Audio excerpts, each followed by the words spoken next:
EST Rink Report, Tom Gazzola with Darren Pang from the Chicago Blackhawks broadcast. You can also catch him on the NHL on TNT. Panger, I know you guys were in Seattle last night. Tough go for this team again. I know it's a rebuilding season and all of that, but give us the scoop on what happened against the Kraken.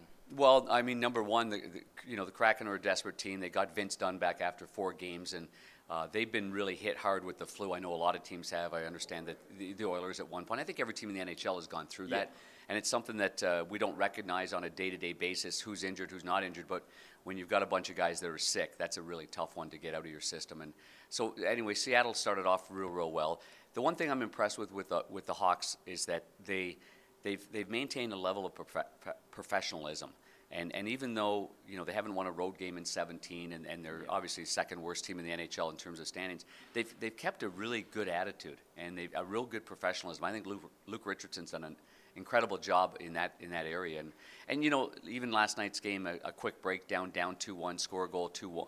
Make it 2-1, put the pressure for the last 5 or 6 minutes on Seattle, and then start the second period with a really bad fluky goal against. A bad execution, goes off a skate, goes in the net, and that's part of being prepared and being ready to play. And I thought that was a real momentum sapper for them last night. You talk about Luke Richardson, the mindset. There's a lot of injuries on this roster. We know, I'm going through the list this morning, I'm like, geez, this is tough, and I've seen this with the Oilers at times over the years.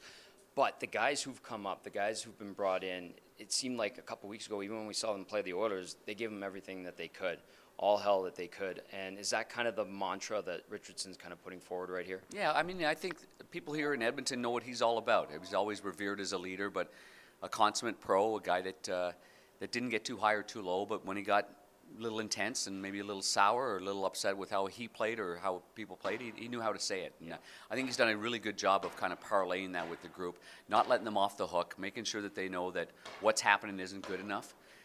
But the fact of the matter is, you look at rosters and you look at deficiencies skill-wise and execution-wise. Listen, they just don't have the top-end guys, and that's just the facts of the matter. So they're giving it a good effort. They're going to come in here tonight on a back-to-back. They're not going to be an easy out.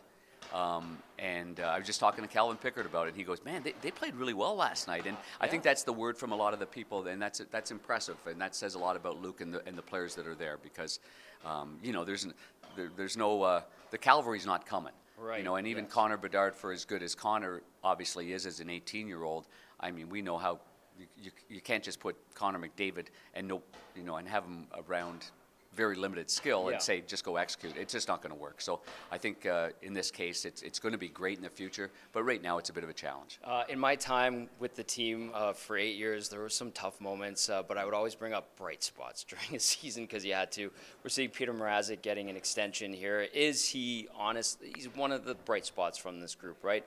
And what does that say that they want to give him that faith in bringing him back for a couple more years? I think it's really outstanding. I think selfishly as a broadcaster, I'm really excited because these are veteran guys that, when you're new to a team, you have an opportunity to dive into the locker room, and there's no better way than to talk to veteran players, whether it be a Connor Murphy that's been injured or Peter Mrazek. I have found a part of him that I didn't know anything about. His work ethic, but he's got a charm about him. I can see how he endears himself to his teammates. They want to play hard for him. And then Nick Foligno. Like Nick Foligno, you could throw Nick Foligno right now onto the bench, and he'd probably morph into the head coach. And then you could throw him on the studio at TNT, I'm sure, and he'd end up being the main guy. He speaks well, he's eloquent, but he thinks the game of hockey really well, and he has a great way of saying things. And Jason Dickinson is another guy that I didn't know a whole lot about. Really impressed. I mean, this guy's a plus 10 on this team, while a lot of players are leading the Greater Hartford Open at minus 25. So, I mean, he that's really impressive for Jason. And he goes against the other team's best players. Right.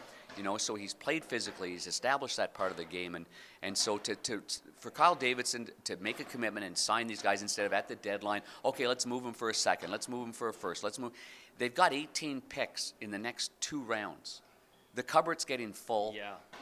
They need to show that stability and show Connor Bedard and show some of the younger players that we're going to be set. These are the kind of guys we want to go to war with, and that's why I'm really excited about it. All right. We're giving a little bit of love to the Oil Kings today, rightly like so. I'm not playing goal for them today, okay? I'm not skating for them. They need a goalie today.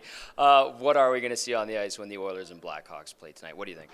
Well, I mean, a highly charged team that wants to keep this streak going, and I'm sure that they also want to protect their goalie, Calvin Pickard. You know, I think that's an important part of it. A couple of games ago in Vancouver, you know, the Canucks came off a really emotional and impressive win against Toronto. Their next game was against the Blackhawks. Rick Tocchet didn't start Casey DeSmith. He started, you know, his big goalie, Thatcher Demko, and he said, we can't take this team for granted. And I think, you know, in the situation of the Oilers, knowing that the Hawks are going back-to-back, they know they're not going to have the gas in the tank for the rush chances or the speed part of the game. But I think they're going to be prepared for a down-low cycle game and see that there's still a really good work ethic with the Hawks. So, I mean, for me, if the Hawks have any chance, it's got to be a low-scoring game. Peter Mrazek's got to be the first star, the second star, and the third star in this hockey game. So that's a lot to ask, but he has certainly given them that kind of goaltending. And if the Oilers take him for granted, then, you know, they might be in a little bit of a scare. But they're pretty rock solid right now and playing. I'm not going to deceive you on this one. Yeah, Edmonton going for a 15th straight win. Peter Mrazek endeared himself to the crowd here in Edmonton at the World Juniors. We'll see how it goes tonight. Darren Pang, huge thank you for doing this. I really appreciate it. My pleasure. Keep up the great work. All right, that's the EST Rink Report down here at Rogers Place.